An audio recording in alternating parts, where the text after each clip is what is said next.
Okay, so then you come back to Fairfield Yep. to go see your kids, Yep. and then in a hotel parking lot, the police swoop in. Yes. Did you know it was over at that point? Yeah. I knew it was over. I said, call my mom. I was with another person. And I just said, it's over. The game over. I'm about to go do this time. They already told me I was looking at 10 years. So I had in my mind, like, okay, I basically ran. So I'll probably do, my max was like 150 months or something at the time. So I was like, okay, I could do 150 months, 10 months, 10 years, 12 years. Like, it's a change. I made my bed, Well, I yeah. got to lay in it. Right, because when you get arrested, they find a driver's license with someone else's name, a bank card with someone else's name, and you're wearing a t-shirt that said, "Be our babe." Yeah. So the next year, you end up pleading guilty for failure to appear under sentencing and the previous fraud charges, and for cheating out banks for more than $1 million. Correct. You get sentenced to 187 months, Yes. plus 60 months of supervised release, and you had to pay back $630,000. Yes. How did you feel when you heard that whole sentencing? I felt like it was over. By the time I get out, I'm going to be old. Like, damn. I was like, damn, for some fraud. Like, I ain't even killed nobody. Like, drug dealers don't even get. But I'm like, they made me to be a monster, in the courtroom. And I'm just like, nah, like, this crazy. But I could do the time. I ain't going to let the time do me. I got to focus on what's going to be my next move when I do get released. 187 months Yes. is more than 15 and a half years. Yes. You are 35 years old at the time. Yes. So that means you're getting out at 50. Correct. Forget the rest of your 30s and your 40s. Yeah. Okay. Yeah, that's a lot to swallow at that point. Yeah. I'm like, it's over. Yeah. And you got 2 kids, 2 boys. Yes. and one of your son's fathers is still in prison. So there's that. It's just a worst case situation all around. Yeah, it was all bad. All bad. All bad. Okay, so then you start your sentence. Mm-hmm. And you have problems with the staff. You have problems with the warden. There's riots Yeah. that you were involved in. They don't like your attitude. Correct. And, the time is not easy time all the time. No, it wasn't. You get transferred around because you start out in Dublin. Yeah, I started and in then- Dublin. We get into it with some girls. They was hating. They was from LA. We was from Oakland. So they said we was Bay Area Bloods. They was Crips. So it was like, they was like gang banging. Because Dublin is kind of like a celebrity prison. Like if you go to Dublin, it was real nice at the time. And it's like everybody wanted to go there because it's really like a college campus. So they was just like, what y'all got going on is too much. Like, and I'm like, and they saying I'm the head of the gang. And I'm like, I'm not even in no gang. Like, but they didn't like, because they used to always come to the yard, be like, on crib. And we used to be like, but y'all in the Bay all day. Like, this is Oakland. Like, this is our backyard. Like, and people that I rode with, which was like my cousins and my friends, so I had people that was in there with me, they just like, why y'all say that? Like, that's ignorant, but whatever. This Oakland, like, I'm from 11-5, like, you feel me? So they made that seem like to the warden and to the security of the compound, which you call SIS, that we was Bloods. And they put separate T's on us but they really just didn't like me either. The girls didn't like me because I didn't take to them, because I'm just like really a private person. Like, I do my own thing. I don't need no basically crew to back me up. And everybody liked these girls from Compton, LA, or wherever they from. And I was cool with them, but I wasn't a dick rider. Like, in prison, people get on people's coattail.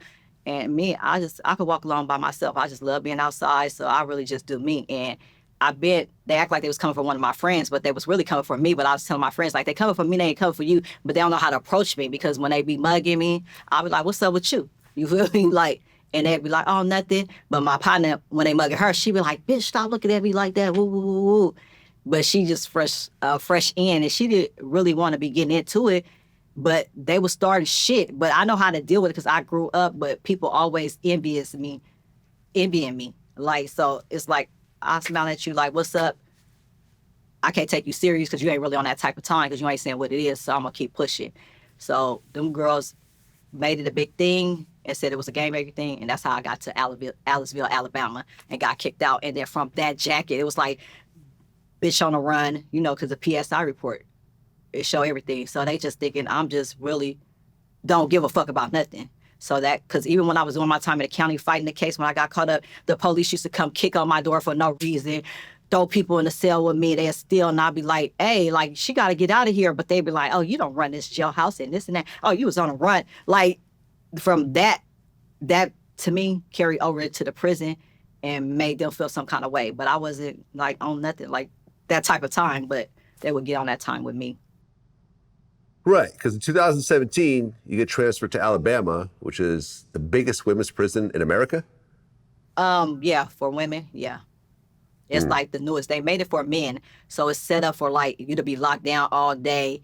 But even though they let us out, but it was really supposed to be a man federal prison. But then they end up housing women because so many women start going to prison. Well, you hear this in men's prisons, but women's prisons, some of the lesbian girls actually churn out the younger girls. Yeah. How does that happen? Being a follower. A lot of women don't have a support system. So, and they weak-minded and they need commissary. They just trying to survive. They in there with 10 years and all these years. And it's just like going with the flow of the yard, just like how people go with the flow in the streets, And they just want to be with the person that's like popping the most on the yard, because there's a lot of people in prison who like got all the money, got all the stuff because they pushing this product and that product. Because it's just like the streets. Being in prison is just like the streets. It's just its own inside world. So people's selling drugs. They got cell phones. They getting clothes made. They having big extravagant parties. Like, it's just a whole nother world. You just locked down. And if they see you a weak link, they're going to have you pushing that product and working for them. But you just become the girlfriend too, because it's like, bitch, I'm doing all this for you. So bitch, what you gonna do for me? Right. So these girls get churned out, they get their money taken, they're forced involved in orgies and everything else like that. Yes. Yeah, it's a whole different world. It's a whole different world. So you go through that, and then in 2024, you get out after doing 10 years, 8 months. Yes. So you got almost 5 years taken off? Yeah, because I was programming, they came through with the First Step Act. In the First Step Act, you get all these credits, but you only entitled to a year off your sentence. So my sentence was 2027, and then it changed to 26 because I got that year off. And the rest of the extra credits, I was able to get that to be in the halfway house. But when I got to the halfway house, the same shit started going on. Like, well, how did it feel to walk out of prison after 10 years and 8 months? Like a whole decade. A whole decade was taken out. It was weird. It was like I was born again. Like I was walking into a world that I really didn't know. Like I even had anxiety, felt like I was gonna get car sick when they was taking me to like the airport. When I was in the airport, my little federal ID, something was going on with it. So the TSA was like, oh yeah, we know about this. Oh yeah, what's the first thing you want to eat? When I'm like, damn, like, but everybody looking at me because I was at the big airport in Minnesota or whatever. So I'm like there, but kind of like anxiety because I've been gone so long. I had all my money on a card. I'm trying to use the vending machine. Everybody walk around their iPhones, AirPods. I'm thinking like, they talking to themselves, what the fuck? It's like little robots moving around the stores, like letting you in the store. I'm just like, damn, it's real. But I felt liberated at the end of the day. I was just like, I'm back. Like, I got a second chance. Okay, and your son's father, Charles Barksdale, he's out too? Yeah, he been out since 2016. Okay. Nice. Well, now you're out and you're still on house arrest or no? Actually, I'm on, house arrest, home confinement, they call it. Yes. Okay, when is that over? I have 9 more months. Mm. It's another stepping stone to freedom. I just got out like 2 weeks ago or whatever. And it's freedom, you know. I'm getting my life in order, back on track. Well, you've done over a decade and doing, 16-month stints and, 7 months here and a weekend here and so forth. At this point, you are 46 years old. You've done multiple stints, the biggest one of which was over 10 years. What's stopping you from saying, all right, well, I'm gonna just do a few more scams just to get back on my feet, and I'll be okay, and then I'll go legit? It's not worth it. The drama that came with it, like I was almost killed. I was on American Greed, like me out of everybody. Like they picked me from the Bay. Like it's everybody doing all type of stuff all over the world. Like, so I feel like God giving me another chance to put that energy and that effort and my mindset into something legally to do. Because if I was able to run an operation like that, like all over the United States, I could do that with my own brand and my own business, you know? And it took me 5-6 years to get over that mentality. I ain't gonna lie. Yeah, look, I've interviewed some of the biggest criminals on earth. Ones that have made hundreds of millions of dollars, Yeah. $10 million here, and so forth. And it's never really worth it because, yeah, you'll have a cool little run. You'll make millions of dollars. Yeah. You'll ball out. And then you'll end up doing a decade in prison, 15 years in prison, 20 years in prison. Your kids will grow up not knowing you. Yes. They'll know you. They'll Yeah. make calls and they'll visit every so often, but you're not raising your kids in Yeah. prison.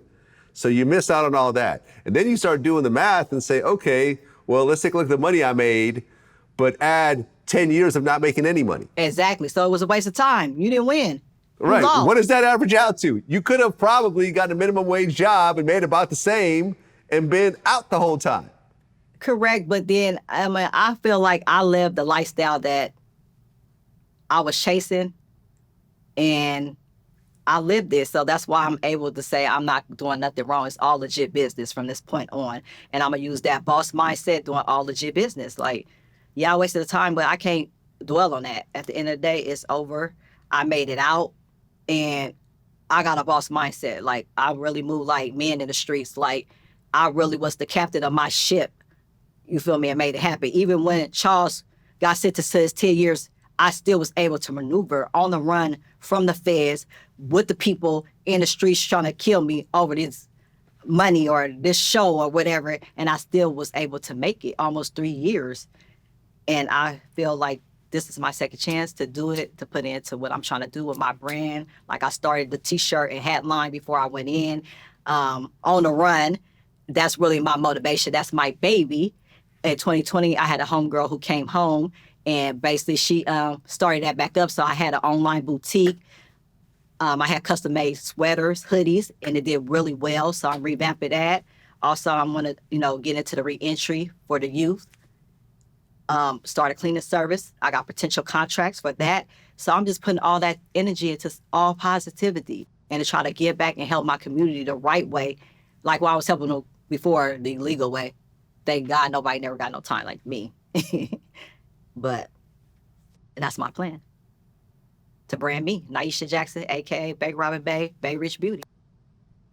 Well, Niesha Jackson, I appreciate you coming in and telling your story. And me being from the Bay, I've just known so many people like you growing up. I know, huh? I've just seen it. My ex, real similar situation after we Really? broke up. Yeah, Yeah. she starts scamming and doing some sort Okay. of weird fraud. And I was wondering how she was maintaining her lifestyle. And then it all fell apart. And Yeah. she changed her identity, I think, or something. So I've just seen this. I've Yeah. seen this. I've been around this over and over again. But I've always seen it not work out at the end, every time. Oh, I know. It's going to work out for me. I'm not Every worried about time. that. But what I'm saying Oh, is... you're talking about the scam, the scheme, No, the the scamming. Oh, it the never scamming, do. yeah. No one ever rides off into the sunset on No, scamming. it don't. No, it Right. don't. Like, so Yeah. that's why when I was on a run, I felt like I was all the way in. That's why I did the American Greed thing and wanted Charles to basically do it because I felt like this would be a big part from when I get released. But I was like, damn, I ain't get released to like 10 to 12 years. But I was like, hey, it still could play a part, and it have. Like, American Greed on my side of the story. You feel me? I'm grateful to be here with you telling my story. And I'm doing things on my own with my own content, you feel me, telling my story. And I get a lot of good feedback. And I'm an influencer on a lot of people. So I just feel like it was like meant. No, I didn't want to be doing that much time, but it was meant to bring the best out of me. Because otherwise, I probably would have, if I only got 5, I had 10 years at first. So off the 10, I only would have did like 6 or 7 with the drug program. Because I told I was on drugs, so I smoked marijuana. I ain't gonna lie, I would have got back out and got back in the game somehow, some way. It wasn't enough time. I'm not saying I wanted to do this much time, but that doing all that time, I know what I really want. Well, that's what it is, Niesha. I'm rooting for you, and I think you're going to do your thing regardless, and I appreciate you coming in and telling your story. And I appreciate you. It's a pleasure. And, you know, it's the Bay all day. Bay all The day. Dubs. That's TLT what it the is. top. Thiz, R.I.P. This is what it is. You feel me? Yep. Bye. Thank you. That's what it is. Peace.